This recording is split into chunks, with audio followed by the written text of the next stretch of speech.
Changing leadership at the Chicago Transit Authority, CTA President Dorval Carter retiring at the end of this month. And WGN's Dana Rebick is reporting on what may have contributed to his decision to leave.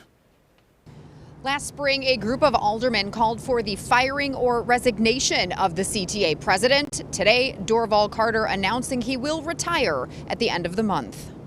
But this is about much more than an extension of a rail line.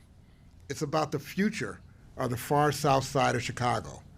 And it is one of the biggest, boldest equity investments in the history of this great city.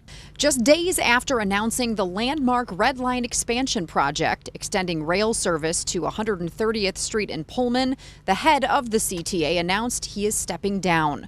Dorval Carter saying in a statement, quote, "Serving as president of this great agency has been an extraordinary privilege, and I am forever grateful for what has been the opportunity of a lifetime. It has been an honor to work on behalf of CTA customers and to advance our mission in a city I love so dearly."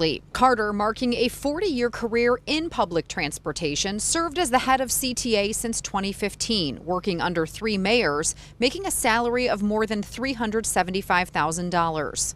He has overseen more than $11 billion in transit projects, but over the last year has faced criticism and calls to resign. So with respect to all the work President Carter has done, I think post-COVID, there's been a lot of concern as to his leadership and addressing the safety, reliability, the customer experience.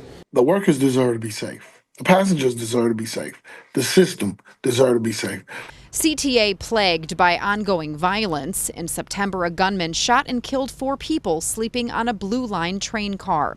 The union representing CTA workers also dealing with staffing still below pre-pandemic levels.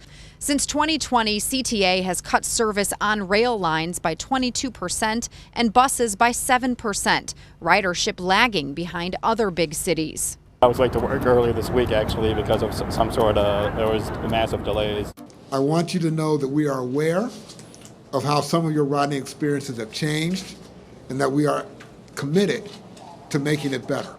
The search begins now for a new leader as the agency, along with Pace and Metra, facing a $730 million budget shortfall next year. I think the next person coming in need to be very hands-on. They need to take the system. They need to see what everybody's going through, what the unions have been complaining about. It's so crucial to make sure that customers who rely on this system have the confidence to continue and to get ridership to increase. We need that kind of transformational leader next.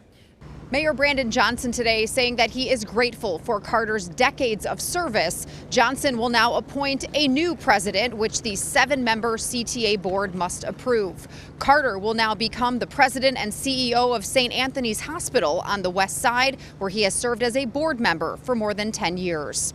At City Hall, Dana Rebick, WGN News.